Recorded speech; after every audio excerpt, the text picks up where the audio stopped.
In this day and age, everyone and their dogs, more of the dogs, are making social media content. And honestly, when it comes to social media, one of the best things about it is that I can watch cute puppies and kitten videos and also pick up a great vet tip from some educational content creators at the same time. But the fact today is that social media is for everyone, experts, non experts, and the most dangerous non experts pretending to be experts. And this is where it gets all murky and tricky. Today, let's talk about what gets shown on your feed, who decides it, how it's decided, and why the loudest or most popular things may not be the most accurate things on social media.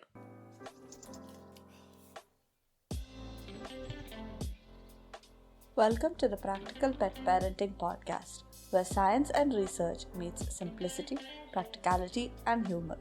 Because we all know that pet parenting isn't just one thing. It's magical, beautiful, life-changing, frustrating, and overwhelming all at the same time.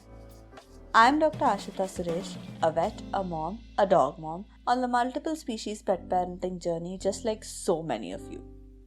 Join me as we cut through the noise, fear, and fluff and take pet parenting from overwhelming to, well, barely manageable.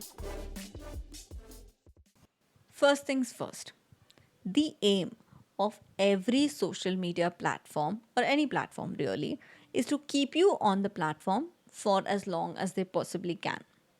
Logically, to do that, they have to show you the things or the content that they think you will like so that you will keep scrolling.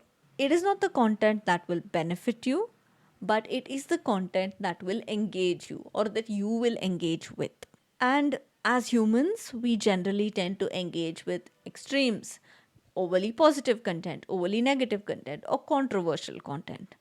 Our brains mainly love two things: novelty and being right. So, if something is new and shiny to us, or if it affirms beliefs that we already have, we engage with it, meaning we like it, we share it, even just hovering over that piece of content and taking a little longer to scroll is also a form of engagement. And once the algorithm understands that you are paying attention to this kind of content, it keeps showing you more and more and more and more of that particular content. It selects that kind of content to show you. And nowhere in this selection process is the value or the accuracy of the content taken into the picture. And it's very important to note that in this context, accurate medical or scientific content is at a huge disadvantage on social media because real science is often gray, messy, and has no clear-cut answers. Meaning it's often boring. It's not cutting edge, it's not sharp. Also, healthcare professionals on social media cannot just randomly promote things or say anything they want because of their very position as experts and ethical constraints. The only way you can actually push good healthcare advice or good scientific advice is to make it extremely funny, extremely engaging. But let's face it, most doctors have had all the comedy beaten out of them somewhere between anatomy and pharmacology when they were studying. It's the truth.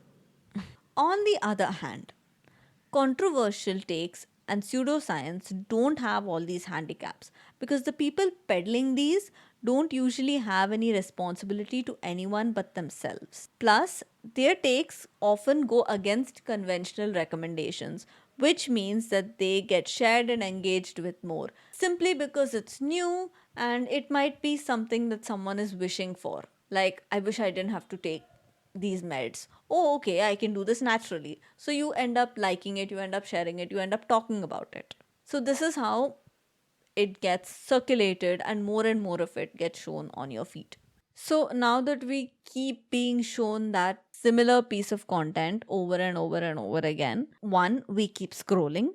Second, we think it's right because to our brains it seems like everyone is talking about it. And you're only thinking about that, you're being shown that. So it may be a very small corner of the internet, but to you at that point, it's like as if everyone is talking about it. This isn't random, this is by design. It may not be factual, it may not be true, it might have no scientific basis whatsoever, but at that moment, it is what you feel is right. This is where the statement, I saw a lot of this on social media, comes into a picture. It's really not a lot of social media, it's just a section of social media that is exclusively targeted to you, and a very small section, to be honest. The point of this episode isn't to take a dig at any content because I am adding to the mix myself. It is to remind you that anything shiny and polished and confident on social media does not necessarily have to be right. So, the next time that you see something wildly popular and you feel like it's trending on social media, remember that trending doesn't mean true. It just means that that's what keeping you on the app for the longest time right now. Thank you so much for listening to the Practical Pet Parenting Podcast. If you found this helpful, don't forget to follow, rate, or review. Whatever your podcasting app allows you to do it.